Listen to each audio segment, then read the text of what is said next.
Good evening, ladies and gentlemen. I'd like to warmly welcome you to our second webinar of the Singapore's Return to Normal series offered by Nuffield Academy. Tonight, we have the privilege of having our esteemed guest speaker, Dr. Varsha Santhosh, to share her wisdom and insights on the topic. Dr. Varsha is a qualified Ayurvedic physician from India's Pune University and has practiced in Singapore for 8 years. She would present on what causes back pain and how to remedy or prevent it. Okay, she will also share, the ancient wisdom of Ayurveda on back pain. Without further ado, Dr. Varsha, please. Thank you, Ken. Good evening, everyone.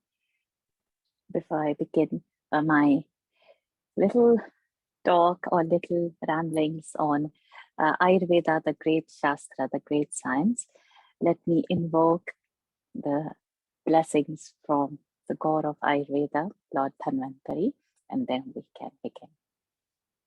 Om Shri Dhanvantaraye Namaha.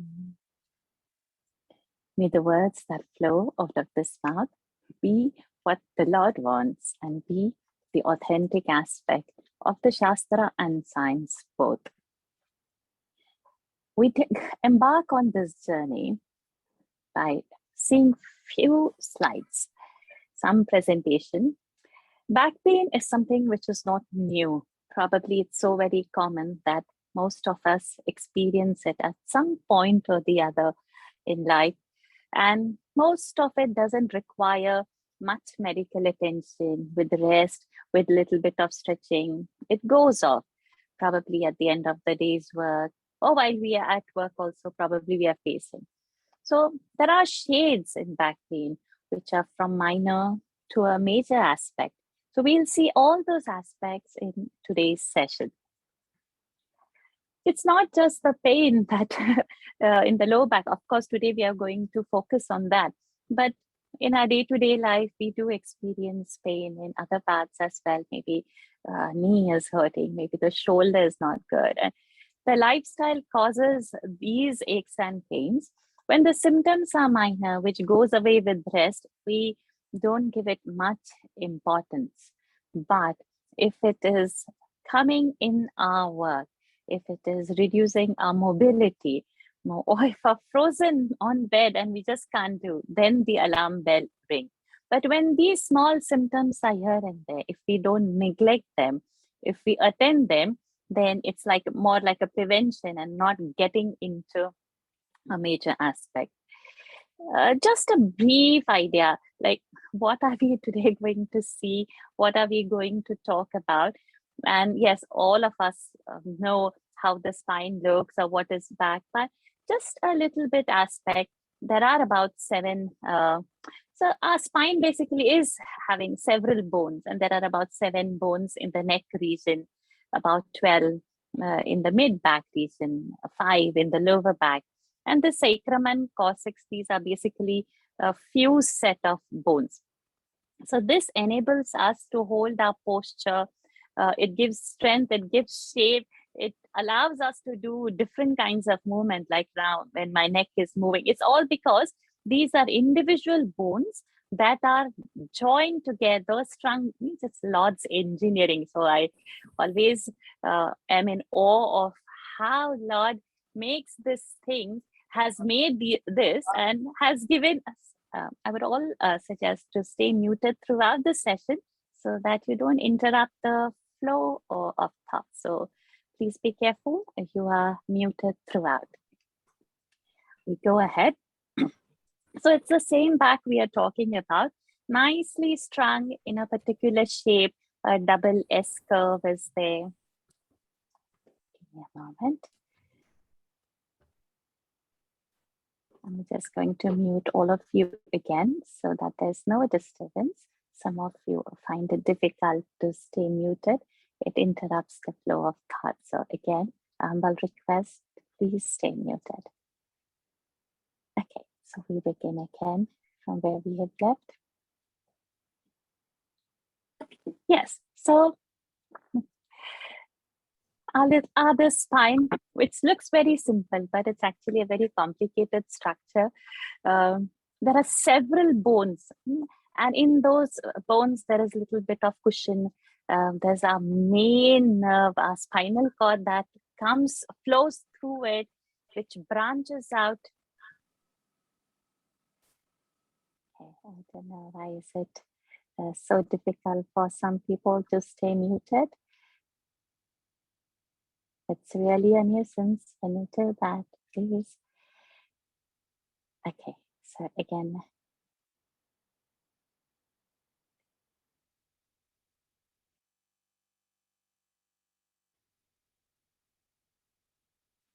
Okay. So here is the structure. So there are two different bones, and in that there is this cushion. Why it's important to know this little bit. So I'm not going to take an anatomy class or something. You don't need to know the names also of what is there, but you need to know how it is positioned. Because if we get this idea about what's there in the back, we'll be more careful and we'll be aware of how to handle if something wrong goes.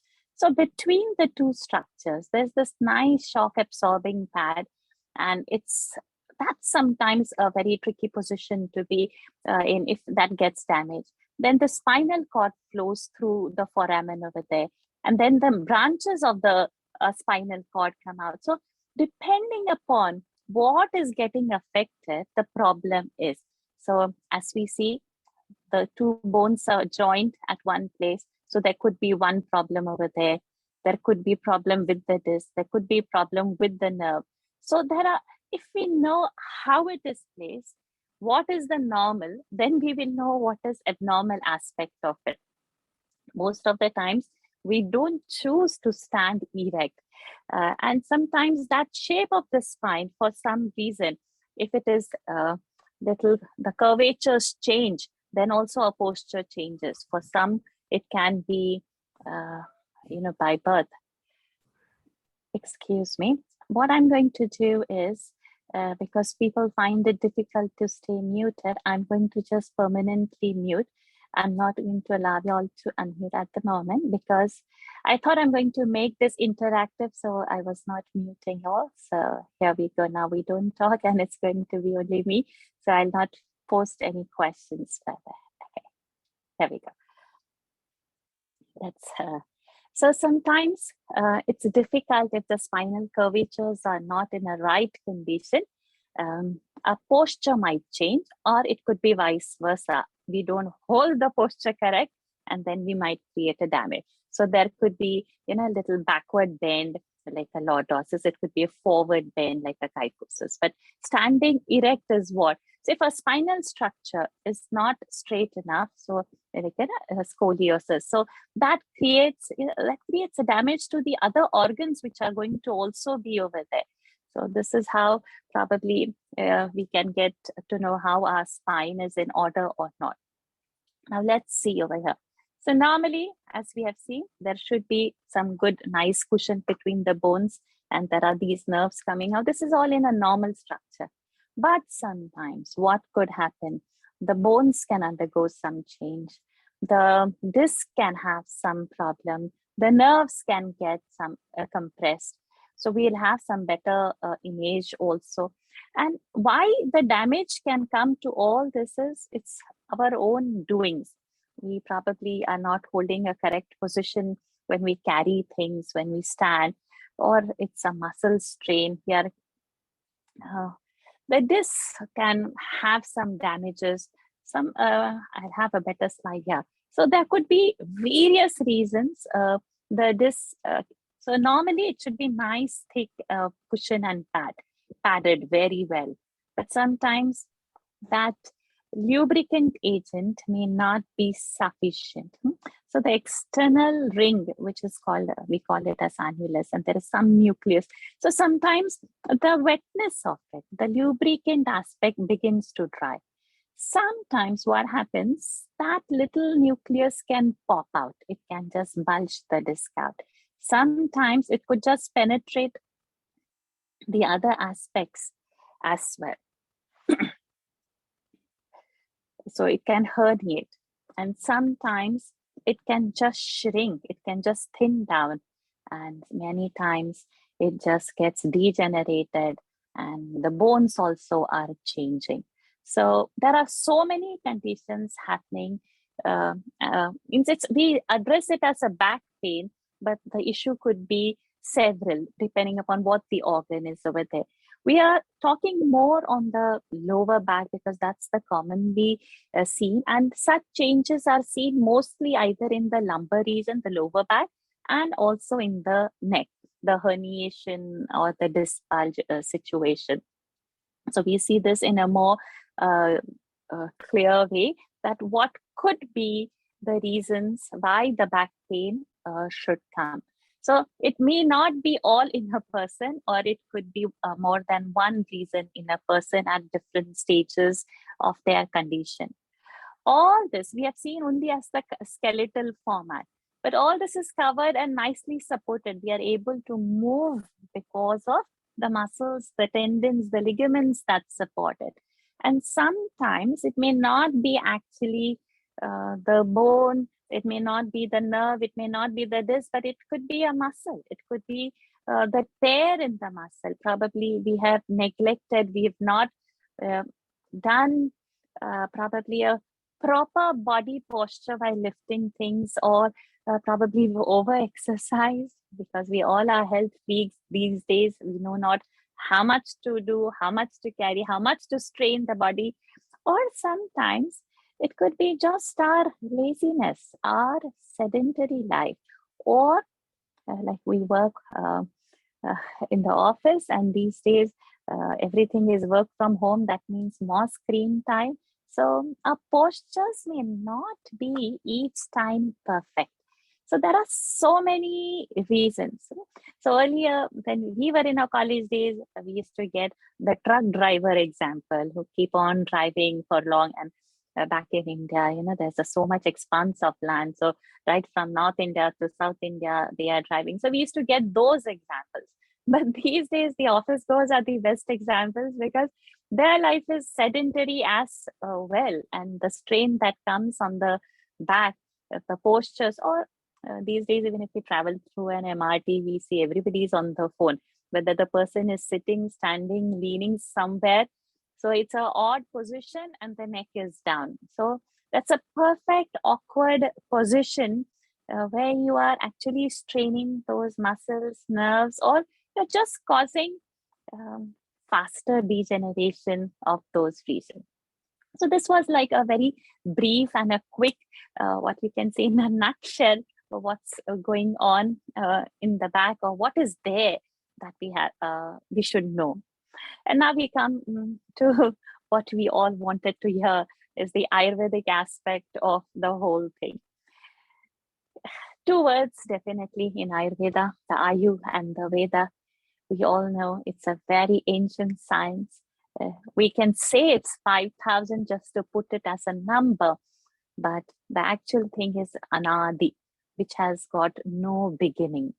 So it has come from Atharva Veda, so one of the Vedas so it's very ancient. It's not man-made. It always existed. So what does this talk? This ancient wisdom there is about of our life. Ayu means life, and Veda is to know. Where the knowledge of life is expounded is Ayurveda. Most of us knew that the Indian scriptures dealt with so many aspects, from math to astronomy to alchemy to physics. And nowadays we know is the yoga and the Ayurveda aspect as well. So the roots of this science are back to those days where everything were as per how to go with the nature. Right now, we have become so intelligent.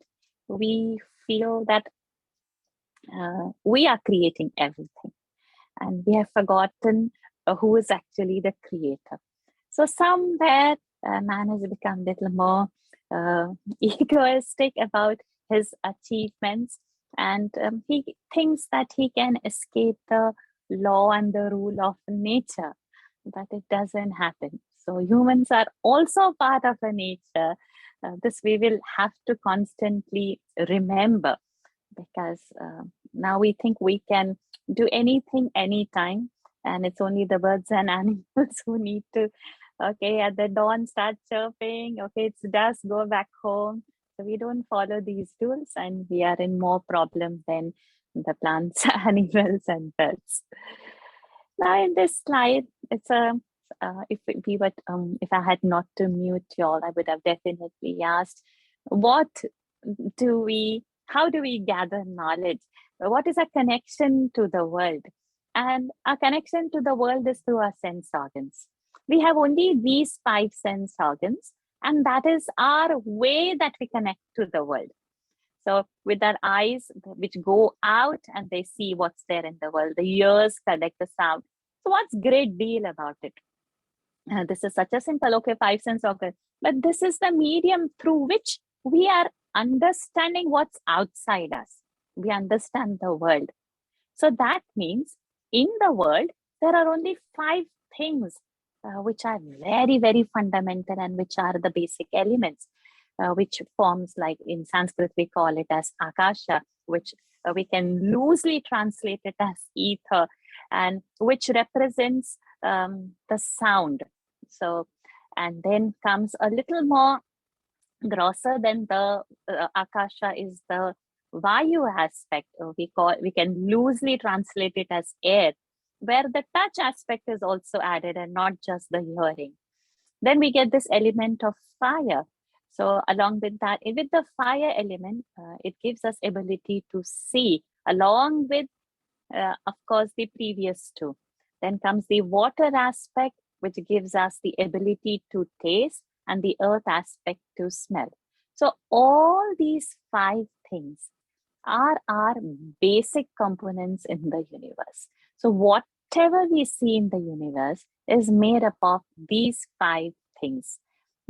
So why we need to know this? Because our body is also a part of the universe only. As I said, we have forgotten that we are a part of nature, and we think we have our own rules, but it doesn't happen that way.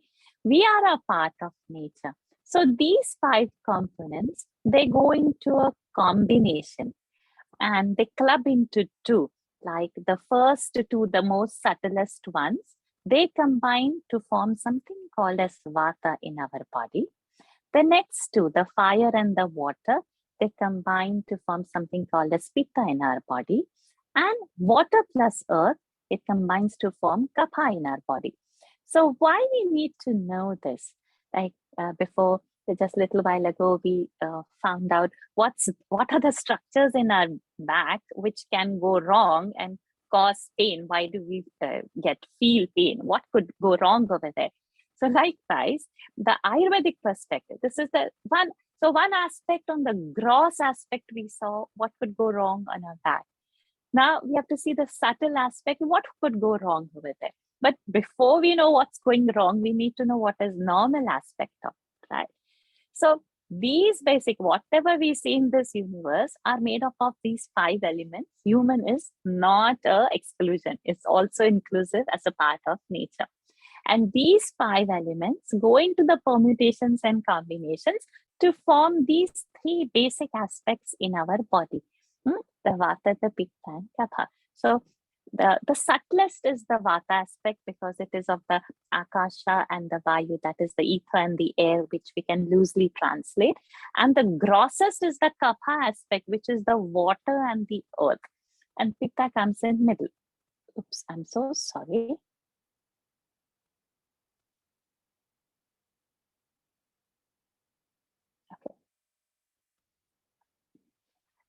From this, what we have gathered now so far, the knowledge we understood about our sense organs also.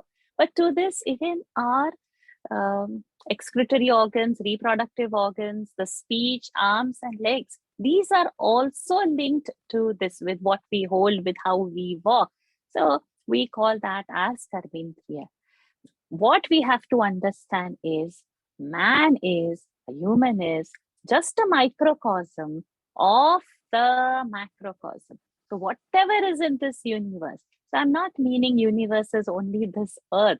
Earth is only one planet in this massive cosmos. If we just close our eyes and think of what's there, where is our earth located, what we can visualize in that mighty cosmos, we little dot the earth, in that little dot the Singapore, in that little dot we somewhere sitting over here, and I'm sure there are so many people from other countries also located. We are just a dot of that macrocosm. We should not forget.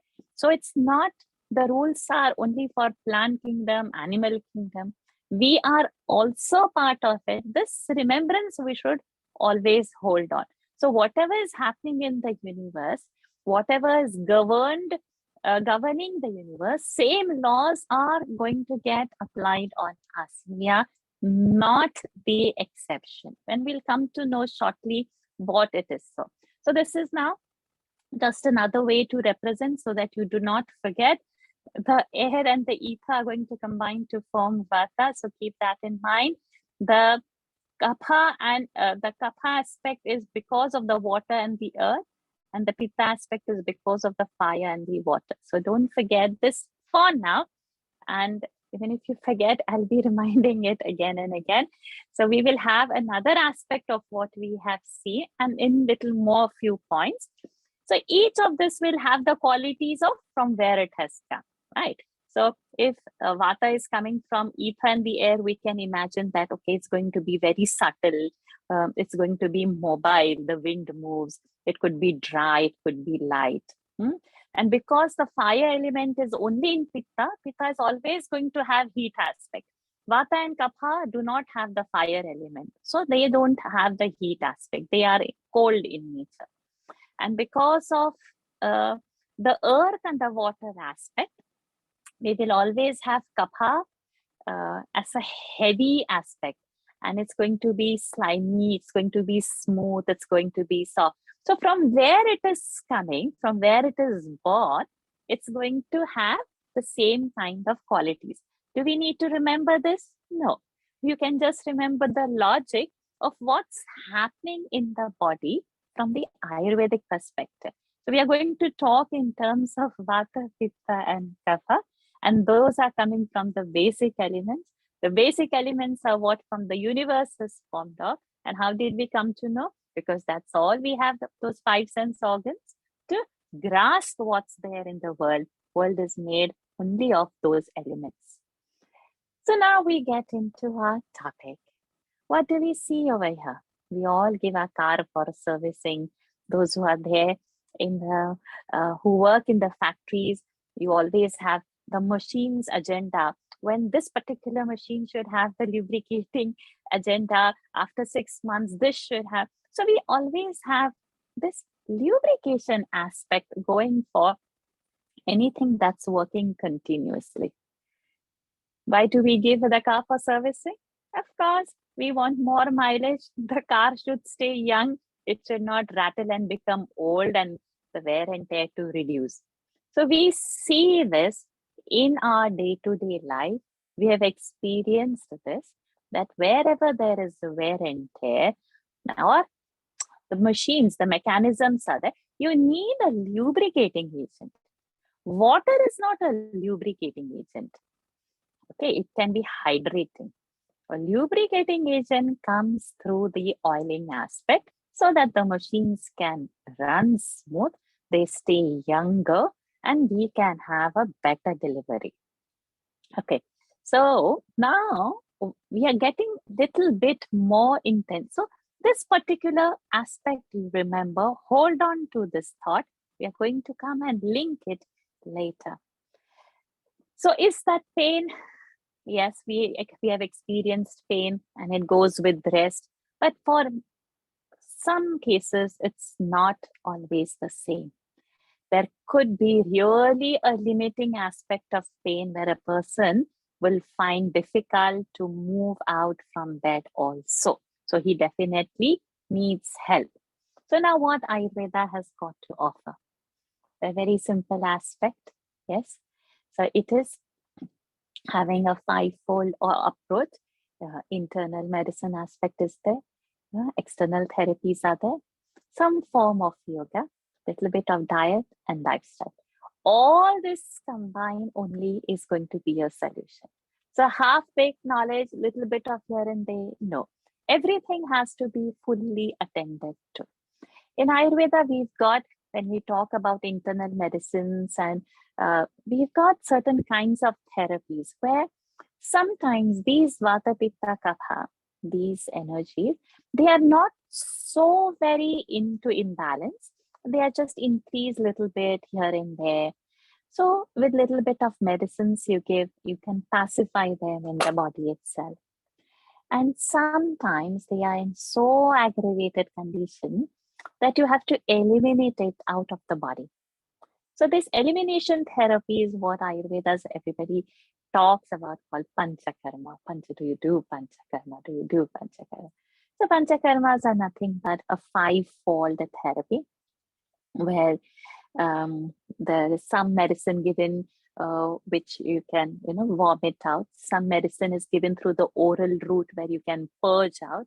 Some medicine is given through the anal route, or like an enema aspect. Some medicine through the nasal route, and sometimes there are some ways to remove or let out blood. One of the form is the leech, which you see in the picture.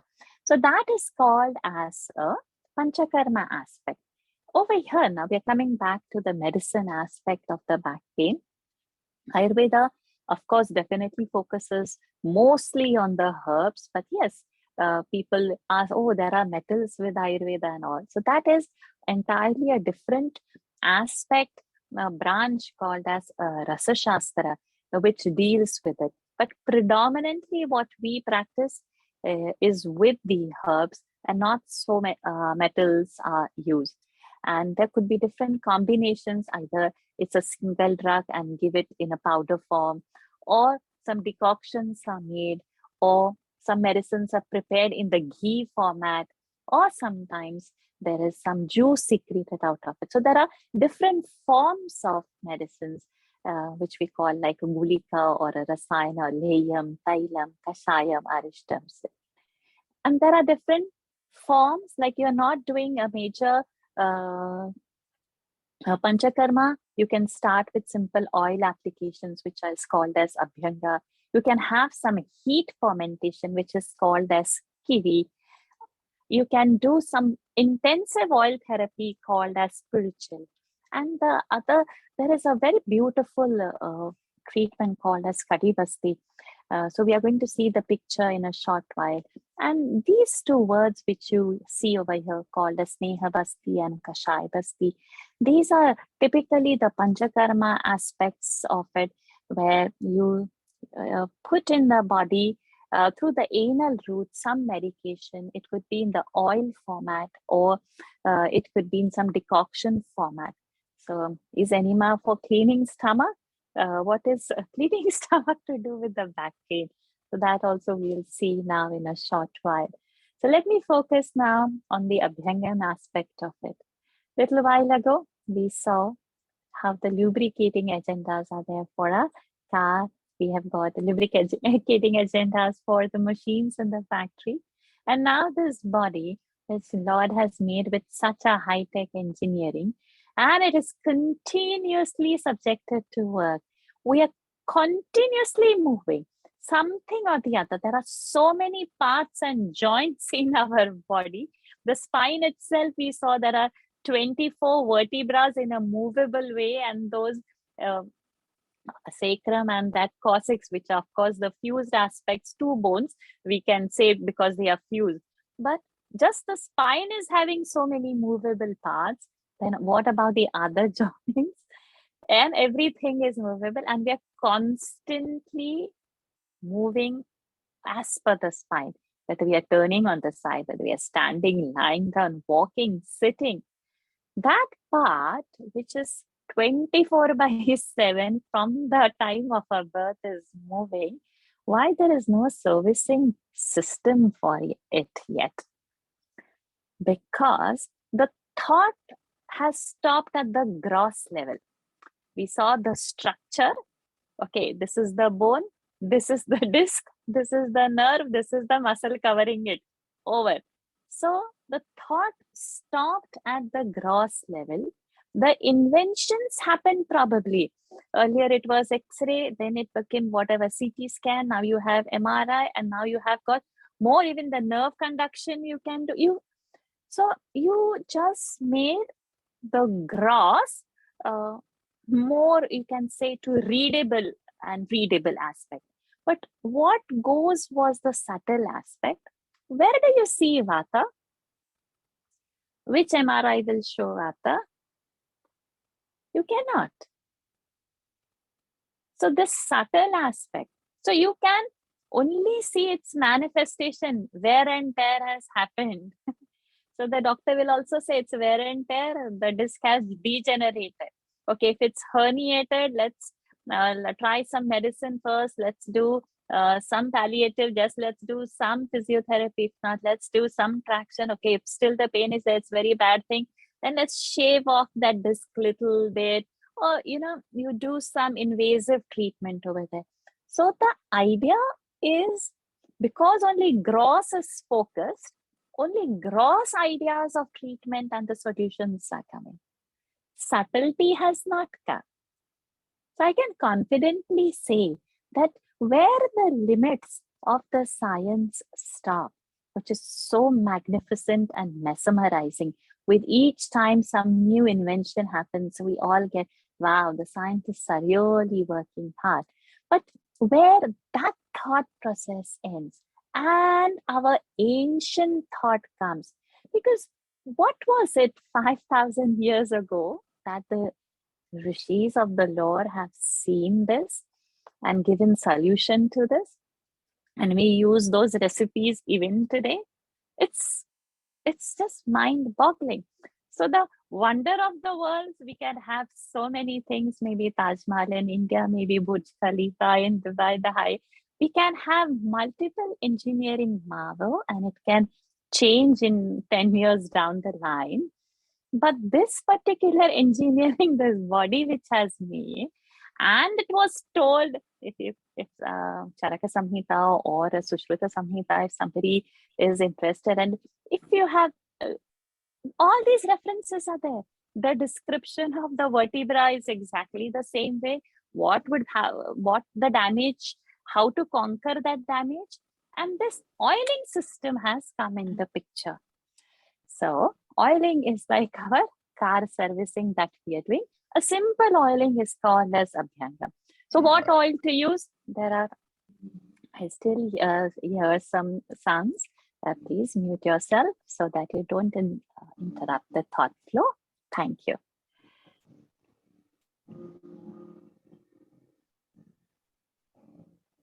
Thank you for muting. Ken, could you mute the person who is unmuted? Thank you. So coming back to the Abhyanga aspect of it. So in Ayurveda, there are over hundreds of oil, and it would change as per what the person requires. But if you don't know which medicated oil, you don't have an access to an Ayurveda doctor, of course, you can start with simple sesame oil or a simple coconut oil, because it would still be as a lubricating agent. But when you get a defined and a specific oil for you, we can work little better and we can get faster results. There is this particular aspect where we build a certain dam on the affected region, and we fill it with the oil, and we get a relief. So again, it's a kind of oiling. See the amount of oiling aspect. So this particular therapy is called as a Katibasti or Katibasti, as they say. Then there are some ingredients we can tie it in a poultice. It's called as a kiri. And depending upon what goes in that kiri, the name would change. If you put fresh leaves, it's called elakiri. If you put dry powder, it's called as podi kiri. Sometimes it's only some salt that's used. So you have different kinds of kiris depending upon what ingredient you put, and that is heated and fermentation given on the affected area. There is very advanced treatment called as spiritual, where the oil is poured on the body, either through this particular instrument, what you see, or sometimes it is poured with the help of a cloth dipped in oil, is soaked in oil, is then squeezed over the affected region. And this is towards the end of the therapy, we do this called as Navrakeh, where a special rice which grows in 90 days is cooked in some herbs and in milk. And then this is tied into a poultice and rubbed on the affected region. So this is done towards the end treatment for as a nourishment, so that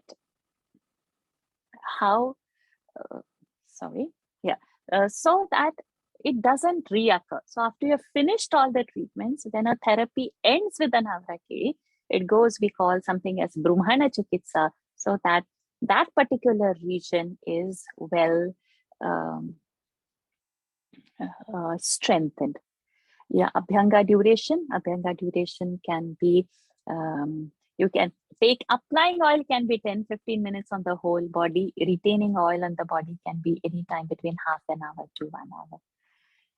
Okay, now this comes as one of our Panchakarma therapy, where a medicated oil, as minimum as about 60 to 75 ml, is injected through the anal route, and it acts as an excellent remedy to control the Vayu aspect. So as we have seen, Vayu has the drying property, and what we have not seen is where Vayu lives in the body. It lives everywhere in the body, but the root place is the pelvic region. So the best place to reach Vayu is through the anal route. So little oil is injected. Then this is another type of advanced Vasti, where certain herbs are made. So now this is shown as in a most easiest format is in a polythene bag, but there are special bags. So in earlier days, they used to use bladder of some animals. From there, the name has come Vasti or the Basti. Okay, so after hearing all this, what have we come to conclusion? The entire beauty of life is in balance.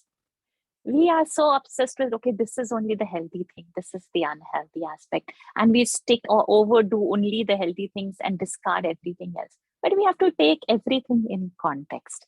Nothing is permanently healthy, nothing is permanently unhealthy. In a particular context, whether it is good or not. So what is good for me need not be good for you. One aspect now, the major aspect comes is diet. I can take another entire lecture on how to hold the diet. This is what I'm trying to say, that somebody says, okay, oh, carbs are bad, so only protein diet. Carbs are completely out from the food these days. Oil completely out from the food. Milk completely out from the food. So our diet is going as per what the fad comes that time, and then it fades away in the same way. Stick to the traditional aspect, what our grandparents have not eaten or done. It's better not to do that. So an ideal meal definitely should have some carbs, some rice, some wheat aspect should be there, some protein, some vegetables, some root vegetable, a buttermilk should be there. A diet has to be a balanced aspect. Now what we have to know, how to sit. We have taken it for granted that we know how to sit, but no, these days it's Zoom days. So it's work from home is, okay, we are sitting anyhow. So just see, I hope you can see how not to slouch and how to not hold forcefully upright also. So you have to just be right and poised over there.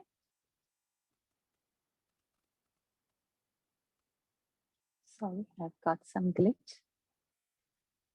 Also remember how to lift the things, how to bend, not to give that kind of a curve. So make your body postures correct. We all hold mobile and stand wherever we are in the queue.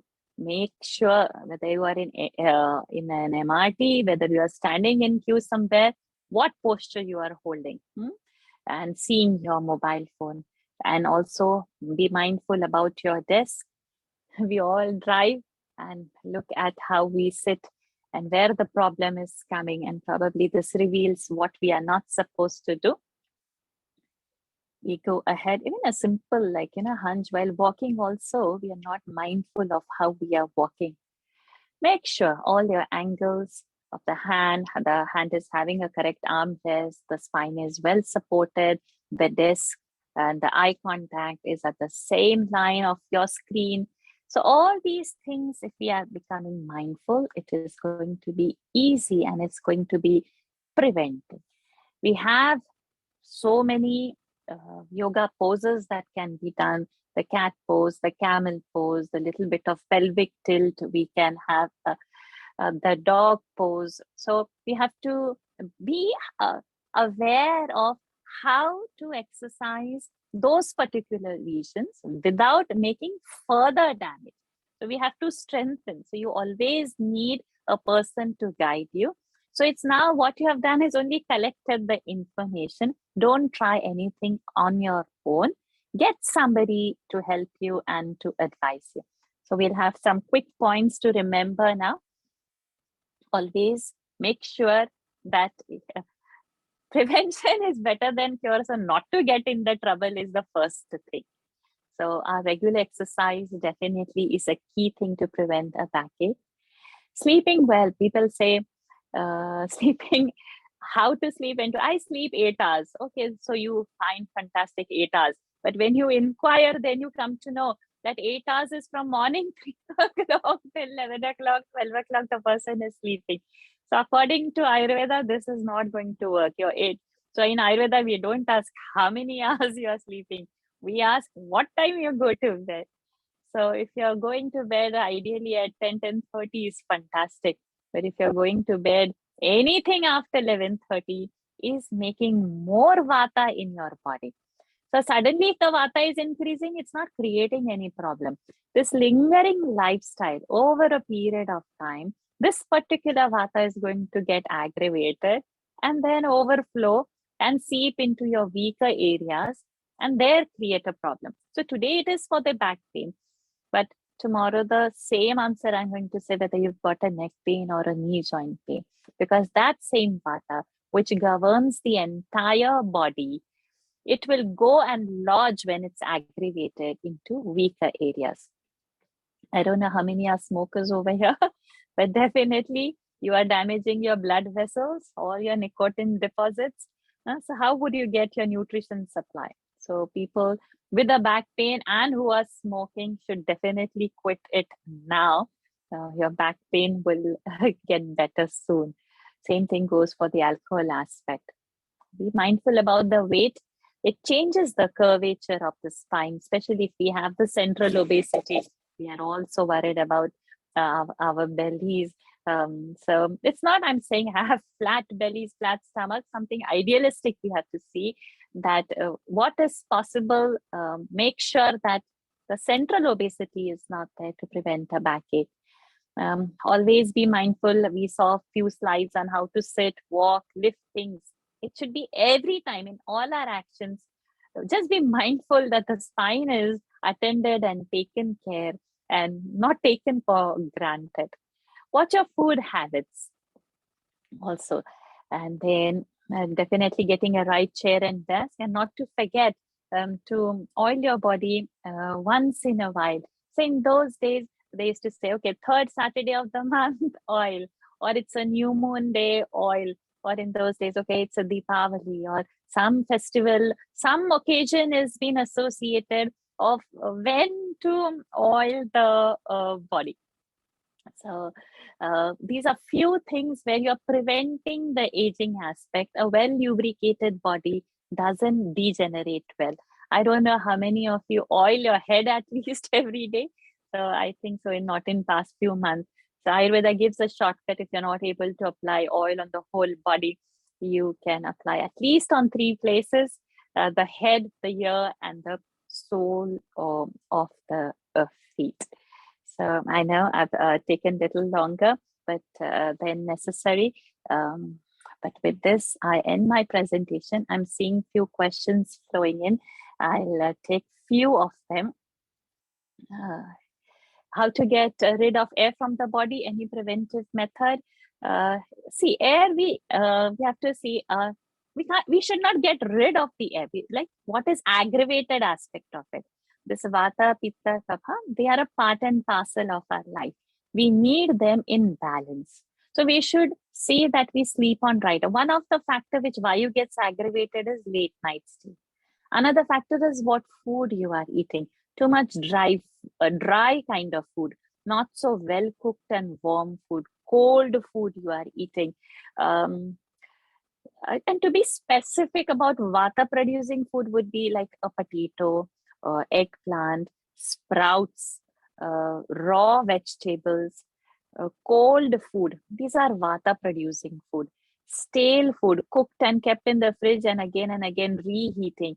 They bring more tamas, they bring more kapha also and vata in our body. And can you suggest the oil for pitta prakriti? Okay, so pitta prakriti, over here it means like there's more fire or the heat in the body. Normally, I go with the coconut oil, which is non-medicated, safe. So you could probably have any other conditions by which I'm not able to advise at this moment. Because if it's a skin condition, then the base can be the coconut oil. Then for the skin condition, the oil will change. But let's say if it is a burning kind of a pain or something, then and we are still talking of pain, or we are talking of some arthritic changes happening, Pinda Tailam would be a better choice. But it's always nice to let the doctor, let the Ayurveda physician see you to prescribe exact oil for you. But when we are not sure, then it's always for Vata, it's best to go, and Kapha, best to go with sesame, and for Pitta with coconut oil. See, what are recommended exercise for Ayurveda and for how long? Very fantastic question. Ayurveda says for exercise, Ardha Shakti Nishevyastu. That means what is your body's capacity? Only half that capacity you need to do every day. But we see people sweating and profusely. You've got high intensity exercises and all, what not patterns of exercise. But Ayurveda, the traditional way is whatever is your capacity, just work half. When for whom this rule is? For those who are working out every day, for them. And for how long? Just your capacity. Don't have to exercise till you drop dead and tired, not till then. But how to oil the affected area? Is there any specific methodology? Yes, there is a specific methodology. If you go to a therapist, if you're doing self-oil application, you are not into much problem, then you can do with a gentle, non-pressurized movement. The oil has to be warm in nature. It should not be a cold oil. And go from top to down when you are doing your limbs. And when you reach joints, you do a circular movement. And there is no deep tissue technique applied that you use your thumb and keep rubbing it in. That methodology is not used. And what is the safest practice as Ayurveda to do at home for backache? Oiling, definitely, yes. Then where do I work? Yes, the organizers would get in touch with you all. And yes, probably through organizers, you can get in touch with me. And may I ask how often Abhyanga to be done? Ideally, if you have no problem, then once a week, body should be oiled. Once a month, body should be oiled as per the convenience, but body should be oiled. But if you have aches and pains coming, then it is to be done daily till the pain relieves. Would a residential package work for me since I'm not based in Singapore? Okay, because this needs to be addressed. How intensity is your pain intensity is depending on that whether you need a residential package or not. And okay, I see also Ken has put the Nuffield address. You should definitely get in touch because you will get the actual insights of how the ancient blend the solutions we can do in the modern times, and with expertise of Nuffields in the professional expertise of setting up the clinics, and now with the Ayurveda combination, it's going to be amazing blend, I feel. Any more questions? I think I've answered everything in the... Yes, I think, yeah. Can you please suggest abhyangam which can prevent pains in the body in old age? Okay, Savita Garba. Okay, same. So I wouldn't say a general name of the oil because I'm not sure if the person is going to suffer. But if you just want to say that there's no skin condition over there, sometimes it's eczema or psoriasis or something. So all these factors we need to see. But if we say it's nothing, then a Dhanvantaram oil could be a better aspect to use, and always make the oil warm and then only you need to apply. And any more questions? I think I have answered them all. Yes. So thank you. Is intermittent fasting good is one question. Good and bad, both I would say. It depends upon how your body is. If you're Vata type, it's very difficult for you to sustain it as your lifestyle. If you're Kapha type, you can, definitely. The body needs it. So we cannot, in Ayurveda, this is the thing. You don't have the same scale to measure everybody. It would be what's good for me may not be good for you. So fasting is a recommended aspect where you don't have an aggravated vayu in you. But if it is there, then there's going to be a problem. Tailam and Kurumba. Kurumbas are blends of couple of oils in different formats, and they are more intense and very heavy to digest. So you have to be careful whether you're using a Tailam or a Kurumba. Does the oil go off in how long? Oil doesn't go off until you would remove it. So while applying, as the oil should be warm, while removing it, you should use hot water to remove it after an hour or 2 hours. Can we have more than one type of dosha, even combination of three? Of course, yes. All the three doshas are there in everybody. When they are in normal, it is health. When they are in imbalance, it is ill health. Depending upon what is that permutation of their abnormalcy, the disease intensity is more or less, or which type is diagnosed accordingly. I hope I've answered that. I'm sorry to ask, Anna, but if I have problems, I also have lower back pain. Is this something which Ayurveda can help? Yes. Even in sexual related problems, Ayurveda helps, and that problem can also cause a lower back pain. Yes. There are such cases also. Pelvic inflammatory diseases can also cause lower back pain. That you need to definitely come and seek help, and we can have very successful solutions in Ayurveda for sexually related problems. It could be even an erectile dysfunction or whatever it is with the counts. Or yes, we do have solutions for that. Is enema needed for someone who has good motion for half the life of 35 years? See, it's not again a rule that everybody would need. The condition is, if the Vayu is aggravated, one of the ways to pacify Vayu is approaching it in its root place. And its root being the pelvic, enema is one of the mode. There are two kinds of enema which I showed today, where we use one kind is only a pure oil, and the other oil, it could be combination of some herbs, decoctions, and the oil. So that the first one, where you inject a little bit of oil, about 60 to 75 ml, that's ideal.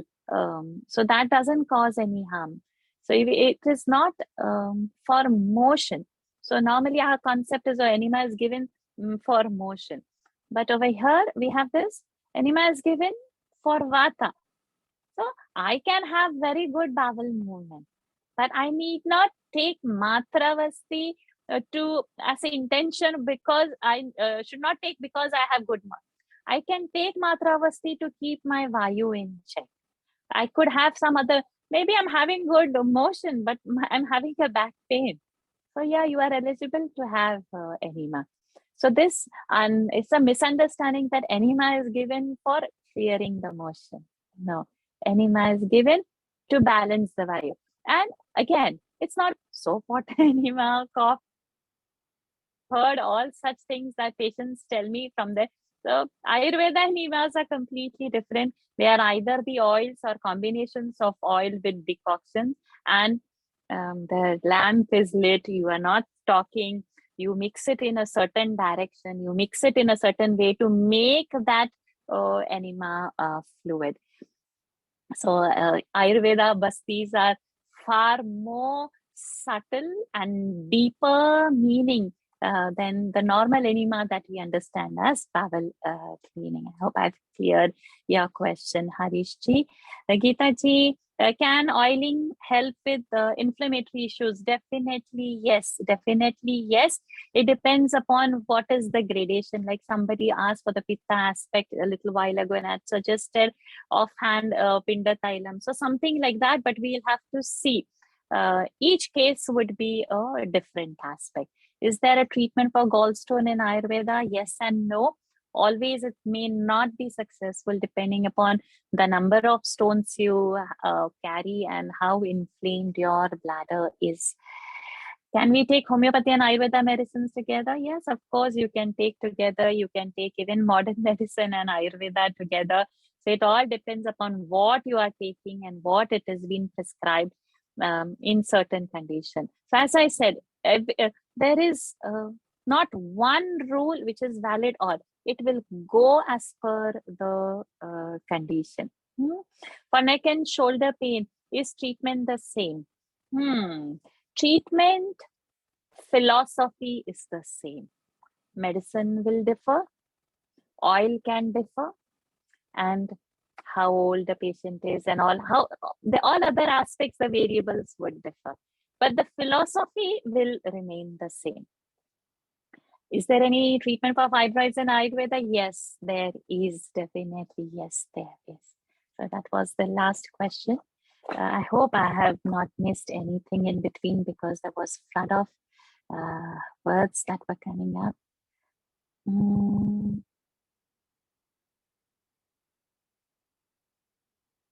Okay, I think we are done. Thank you, everyone.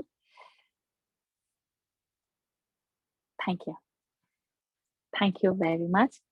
With a prayer for everyone's well-being, I end this presentation with a Q&A. Om Sarve Bhavantu Sukhinaha, Sarve Santu Niramayaha, Sarve Bhadrani Pashyantu, Ma Kaschit Dukha Bhag Bhavet. Om Shanti Shanti Shanti. May all stay happy.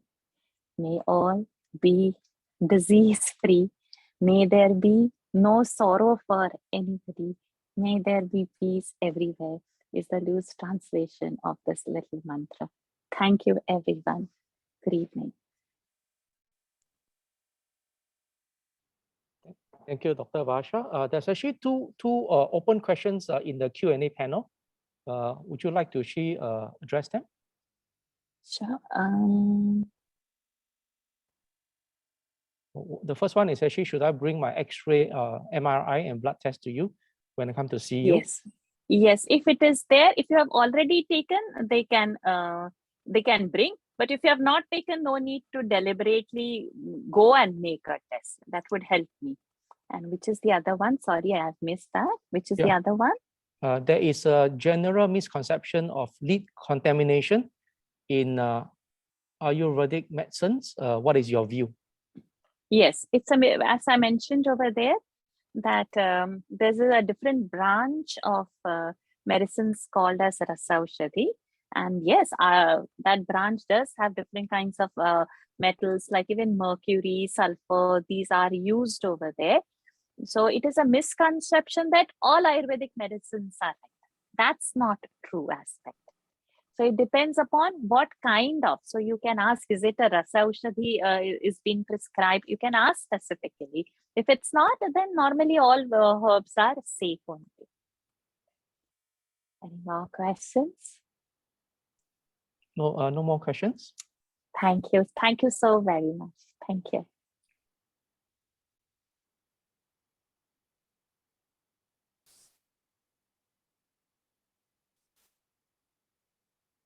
Thank you, Dr. Varsha, for sharing with us your insights on this topic. Okay, I also like to thank all the attendees for attending this webinar. Thank you very much, and wishing you a good night. Thank you.